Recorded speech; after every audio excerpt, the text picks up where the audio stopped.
Okay, we're just going to resume where we left off in the last video, and that is doing some fine detail work here in the eye area. And then we're going to use our multi-resolution workflow to step down a few subdivision levels and see how this detail holds up after we come back from a cache state. I could also do this type of work in the paint room very efficiently, and you could always do that. This is actually the hidden little secret or hidden little gem in 3D Coat. Using image-based sculpting, you can do this type of work much more efficiently. You don't need specialized sculpting tools to do this type of work.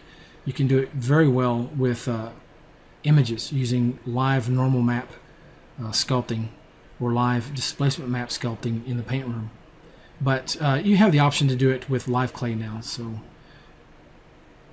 alright, so we've got this kind of detail. Now what I'm going to do is go ahead and cache this layer. I set my arrow keys as hotkeys for subdivision levels. What I mean by that is I go to the Voxel menu under Proxy Visualization. I set hotkeys for 2 levels, 4 levels, and decimate at 4 levels. So I'm going to choose decimate at 4 levels with the right arrow key. And under Toggle Proxy Mode, I set that as the up arrow key. And what this does is essentially clicks this cache disk icon. It toggles it on and off. So it toggles you in and out of a cached state. So when you cache a layer, again, it's going to give you a proxy. And it's going to translate any large-scale changes you make. It's going to translate it to this original layer, even if you've got this really dense, detailed work. Okay, so let's go ahead, and I'm going to click my little right arrow key and click my up arrow key.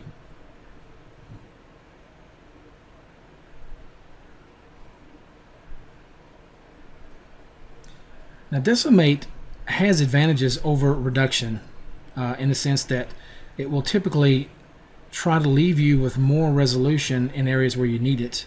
So let me zoom in here, toggle my wireframe, and you can see it decimated everything. That was probably too much decimation in a sense if I wanted it to look as close to the original as possible, but it'll suffice for now. So let's say I go in and I want to make some large-scale changes to this. It's perfect for when you want to use like the pose tool, move tool, or make any large-scale edits. So let me choose standard brush here. Let's say I want to go in and massage parts of this model here.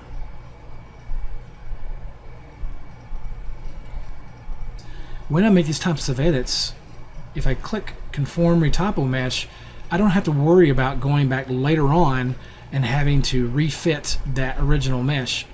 3D Coat's going to conform it for me while I work.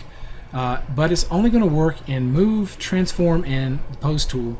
These are the 3 main ways that you would make major modifications. If you're just brushing, you can always go in and easily just massage those areas to get it to conform, or you could just simply click snap and it should work most of the time. Alright, so again, let's massage this area here. Let's pull it out. This is the area I did some work in, so let's see how well it maintains the integrity of the work that I did previously. Okay, so that's good enough for demonstration purposes. And I'll uncache that. And you can see it didn't destroy my detail. It left it intact. It just made those large-scale modifications and it translated the difference. Okay, so this is a really powerful way of working, and if you've never tried it before, you definitely want to keep it in your back pocket, so to speak, because anytime you need to smooth large areas or use the move tool, pose tool, things like that, you definitely want to use a lower resolution proxy when you can. The performance increase will be pretty dramatic. Alright, so let's do a little bit of voxel brushing on the body here. I'm going to Alt-click, I'll just hide the head and select the body.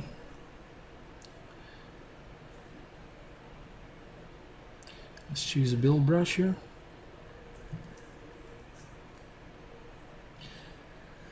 And I like to use the second one most of the time if I'm doing soft edits.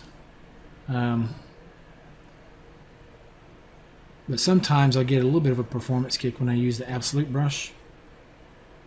And I bring my intensity down a bit. Oops, I've got invert tool action checked, so I'm going to undo that.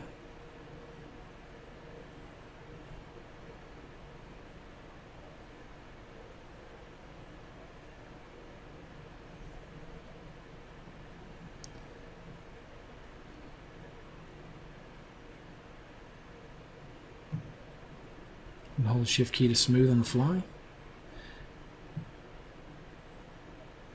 If you're having trouble smoothing, if it's not smoothing enough, one thing you want to do is press down harder, because you do have, for depth, many times you do have pressure sensitivity. So a lot of times if you're just pressing, with a moderate amount of pressure, you're not going to get as much of a smoothing effect. Now, if you press harder, you might get the full effect that you're looking for. If not, if it's still not smoothing as much as you like, you have two different options if you're in voxel mode. One is you can always, again, switch quickly to work on a proxy model, okay, and smooth that way, and do any other large-scale edits, and then quickly switch back if you need. Or, if you're in voxel mode, CUDA Smooth Boost is an option, and it's pretty dramatic, so you want to be very careful with that. You might have to actually bring the smoothing amount down. Right-clicking, dragging up and down to increase or decrease the level, and right-click and dragging left and right to increase the brush size. So what I'm going to do here is try to create some different layers, almost like gills of sorts, and I think that's what they were trying to go for. Oops, way too strong. And turn CUDA Smooth Boost off. I really don't need that. Okay.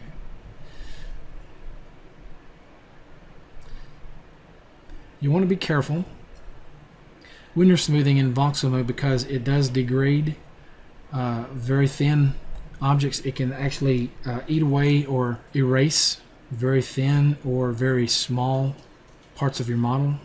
So you want to be very careful, especially if you're working around an open edge. It'll do the same thing. It'll eat away at the edge. So you have to be very careful about that. And that's probably a case where when you try to avoid that, you may want to use smooth in surface mode instead. So there are times where you're going to want to switch back and forth, even if you're in early stages of your sculpt.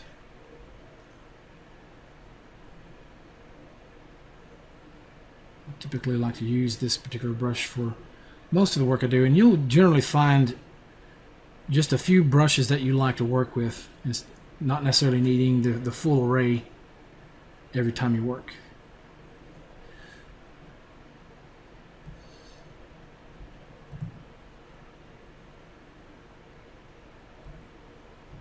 Okay, smoothing way too harshly.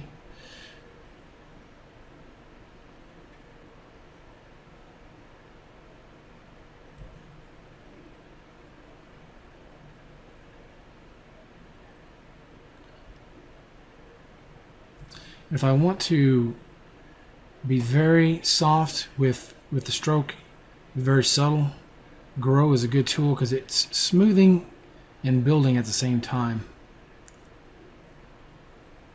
It's very smooth, and it actually can perform almost like a fill tool of sorts, as you see here. So I could choose fill,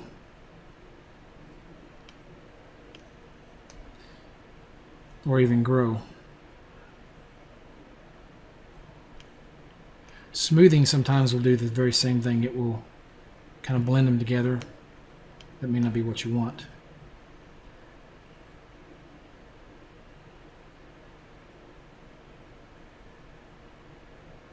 And you'll find that pinch in voxel mode is a softer effect, again, because that even distribution, again, it's going to not pinch the geometry, it's going to pinch the actual voxels. So what I'm going to do here is try to create some, I guess, folds or gills on the inside, and I'm going to use the freeze tool in surface mode to freeze a portion and build around it. So let me do that. Let's go ahead and switch to surface mode. You can see how quickly I get back and forth. And I'm going to go here about 2/3 of the way down to freeze. I can go in here and paint areas, or I could use a selection tool.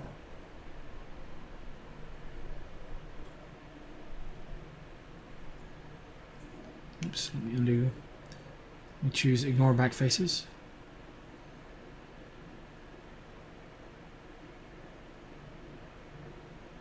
Okay.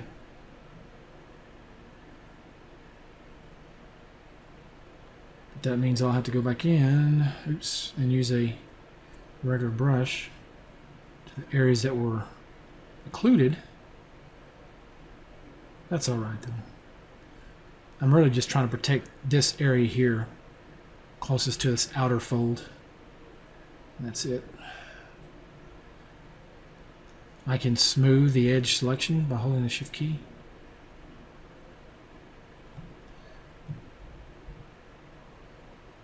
Alright. Now I can just switch to whatever brush I want to use. In this case, let's use Build Up. Bring the intensity down.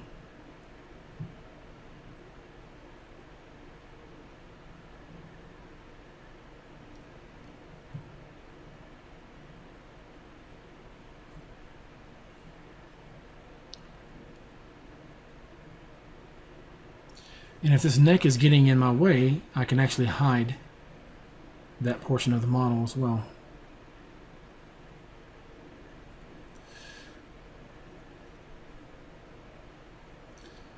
So I'll do that.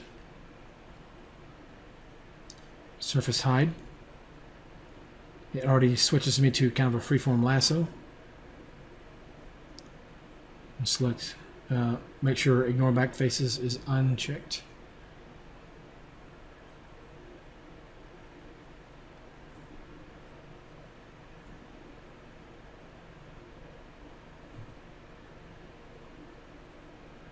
And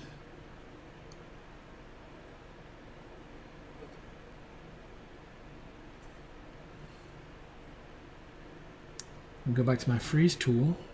I'm going to hold the control key, switch to an absolute brush here. Hold the control key, and this is going to undo freeze areas. So it's going to invert the freeze selection.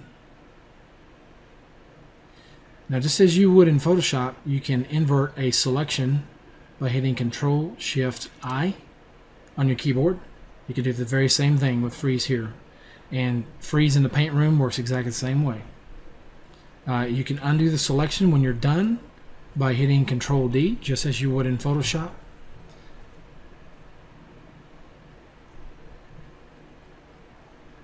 Holding the Shift key to kind of smooth that edge a little bit. Go back to my Build Up brush.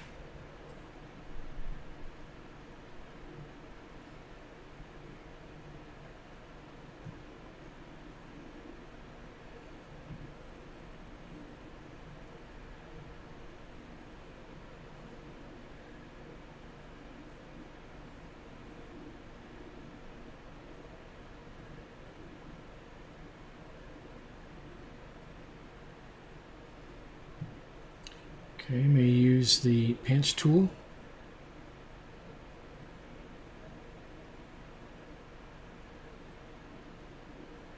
I can just kind of dab it if I want.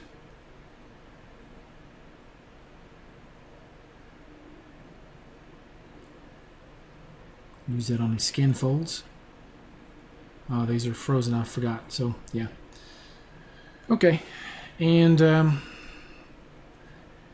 let's see. Yeah, let's actually pull that out just a little bit more. Let's try and use the inflate. Now you do actually have an inflate type of tool here called expand. It's a little bit strong.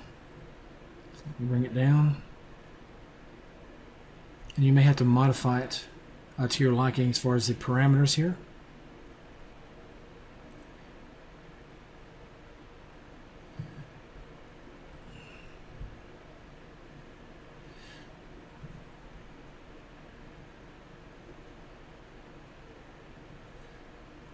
It just kind of tries to bloat these areas.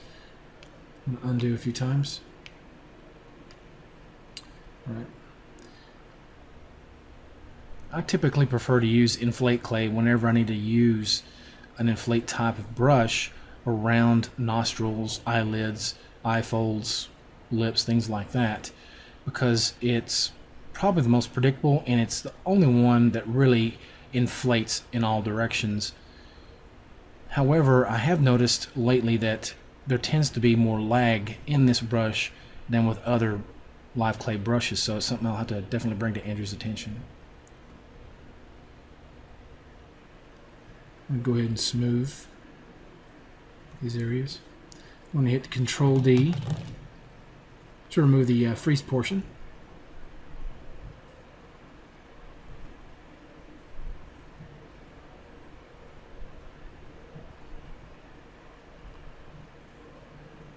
Okay, and so when you're working around freeze, you want to be a little bit careful.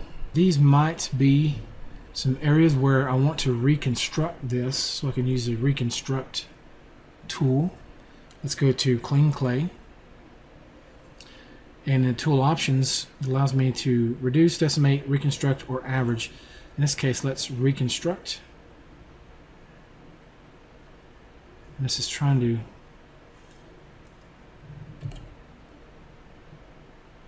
reconstruct that area.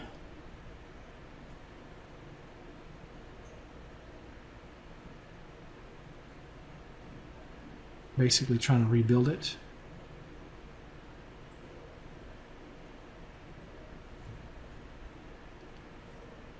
So instead of using close holes, you could use this. Okay.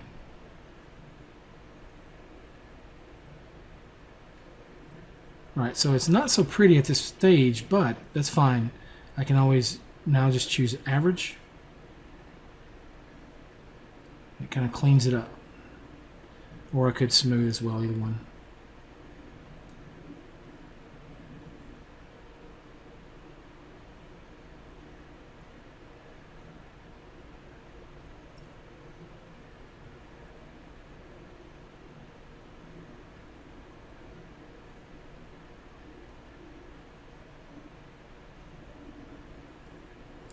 Now,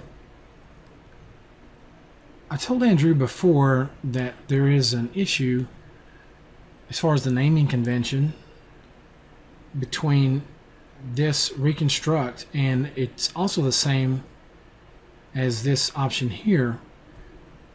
It should be renamed. This one works, it performs a similar function, but it works a bit differently, so it can be a bit confusing. But again, this particular tool under Adjust actually was derived from live clay as well. So this allows you to basically paint select an area that looks to be problematic. Maybe it has holes, wrinkles, just problem areas, and you can just paint select these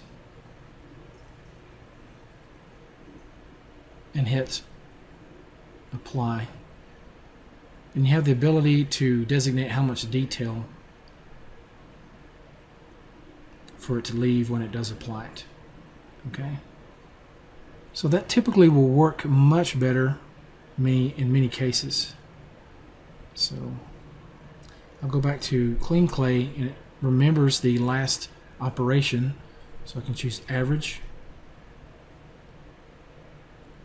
and so on.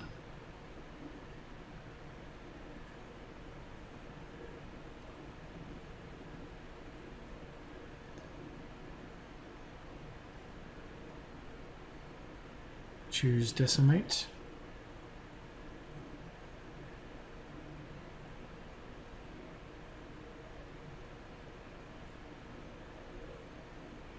Let's give it a little bit more detail.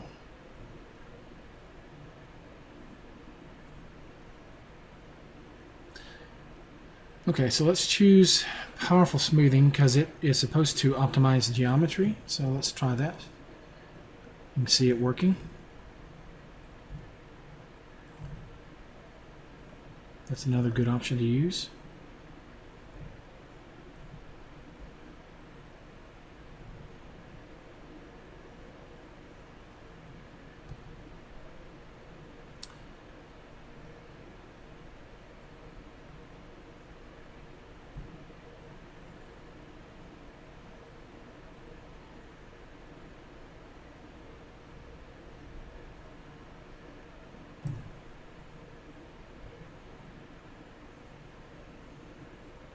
All right. Turn my wireframe back off.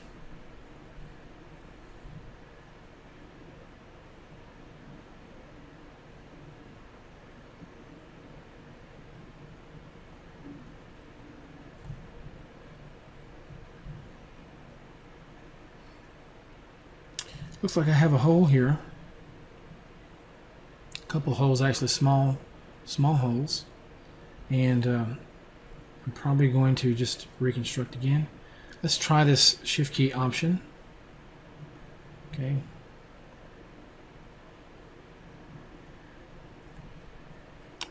Don't know if it closed that hole or not.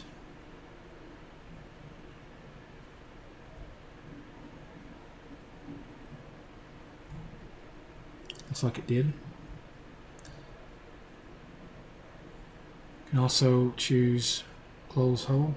I don't like to use this one for some reason because I think it takes longer. It does a lot of calculation, so if I can, I'll try to use this Reconstruct.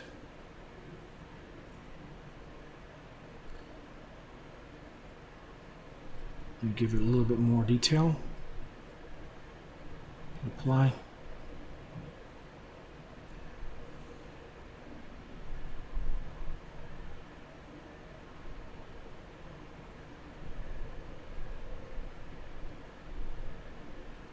Okay, I think that worked. Yeah, sometimes little specks on the screen may look like a hole, so I apologize, but I think at least one of those was the hole. Okay.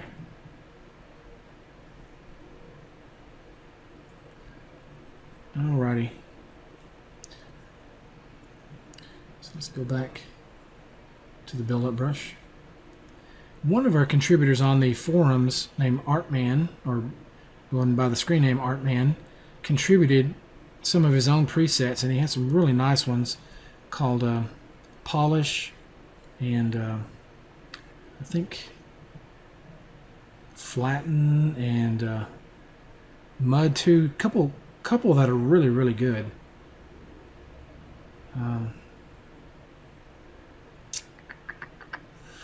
Let's use his Polish preset.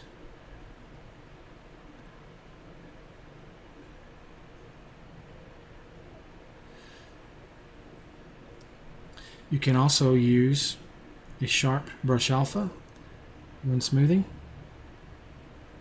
and that tends to give you a very similar effect.